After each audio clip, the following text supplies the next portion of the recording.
Who was a director in the company that provided electronic security for the World Trade Center and Washington's Dulles Airport, both involved in September 11th?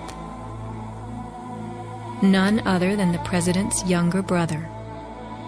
From 1996 to 2000, Securacom installed what was referred to as a new security system at the World Trade Center. Wirt D. Walker III, a cousin of the Bush brothers, was CEO of Securacom from 1999 until 2002. Interestingly, these facts have not been made public.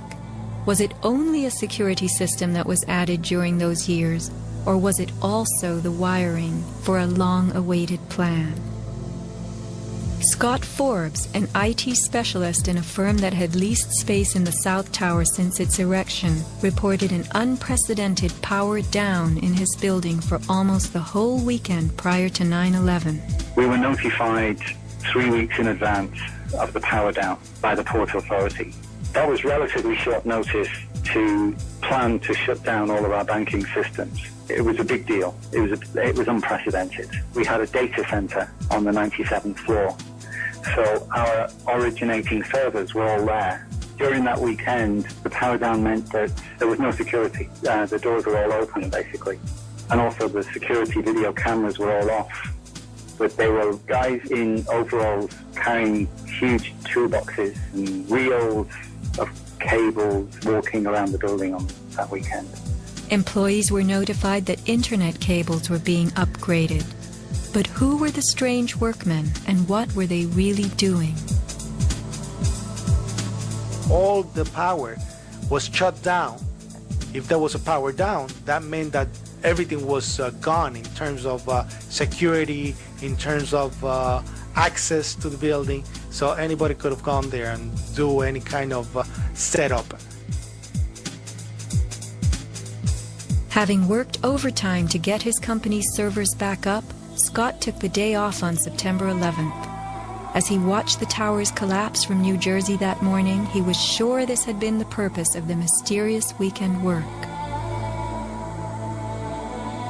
Scott notified many authorities, including the 9/11 Commission, about the unusual and lengthy power outage, but was ignored.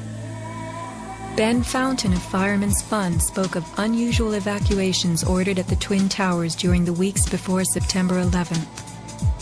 Others reported that the security alert was inexplicably lifted 5 days prior and bomb-sniffing dogs were removed. What would the dogs have discovered had they remained on duty?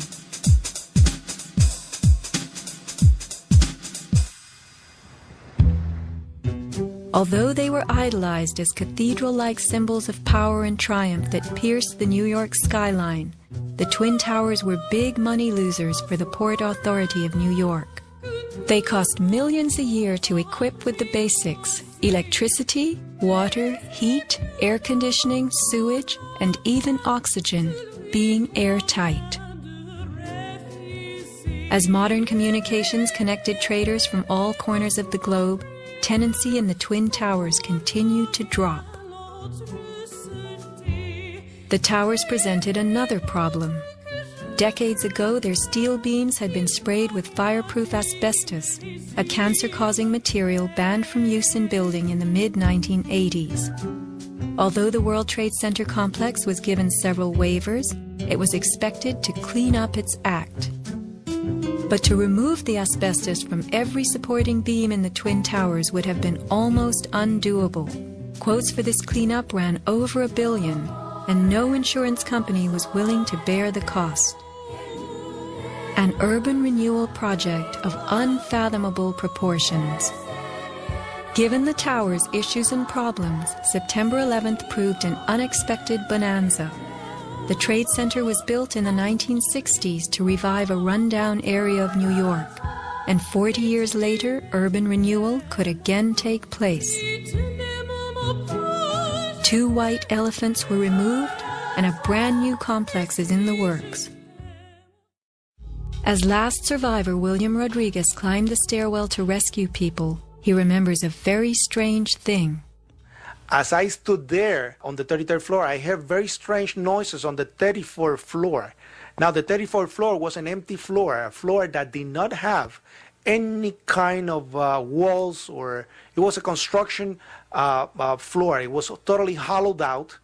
There was nothing there, and I heard very heavy equipment being moved around, and it sounded like dumpsters with metal wheels being moved around, and I got scared because I knew it was an empty floor. Nobody was supposed to be there. As a matter of fact, not even the elevators stopped there. You have to have a special access key to open the door on the 34th floor. So to find that there was strange noises there, and I continue actually bypassing that floor because I didn't dare to open the door on the 34th floor. Something told William Rodriguez not to mess with the 34th floor. I got scared. Yet William Rodriguez was not a man who was scared that day. He remained in a burning building against firemen's orders, endangering his own life as he saved the lives of others. What could have been happening on the 34th floor? For weeks, Scott Forbes had heard similar noises on the 98th floor above him. It must have been at least 4 to 6 weeks before 9/11. It was like rebuilding work going on upstairs. The tenants, the people from Aon who had been were moved somewhere else. The offices were just vacant. And there was a lot of heavy machinery building work going on. It was almost like pneumatic drills and lots of hammering, so much so that the floors were shaking. That's how noticeable it was. It was almost as if something heavy was being moved and then it was being taken off wheels, and it was like, boom. Our floor underneath literally shook. You could feel the weight above you. That was how large it was. On one occasion, I opened a door to see what was going on, being nosy. When I opened the door, the whole office space was empty. There was nothing there at all. It was quite bizarre because it was just empty. Completely empty, barren, nothing, zero. Not even cables hanging from the ceiling, but there'd been these heavy noises and vibrations up above. It was really strange. And the noticeable dust in the building the week before. It was probably the week leading up to 9/11. Every morning I'd come in around 7 a.m. and the dust was incredible. It was filthy. It was like the cleaners weren't cleaning. Right where the windows were, there was a sill which enclosed radiators. I was sick to death of the dust which was appearing on the windowsills. It was dirty grey and very, very noticeable in that week leading up to 9/11. Where was that dust coming from? Grey dust Scott himself had to clean. Was it powdered cement? The steel columns of the Twin Towers formed an endo and exoskeleton. Had something been placed around the edge of the building, holes been drilled to contain it? Was the dust in those final days a telltale sign? As white elephants, the buildings were full of vacant offices. Tenants could be temporarily moved around for upgrades as Aon was, and a plan arranged to perfection. Was the strange construction that could be heard but not seen going on all over the towers? Larry Silverstein took possession 6 weeks before September 11th, when the strange construction began. Were the sounds that scared William Rodriguez the last of the rats as they left a sinking ship?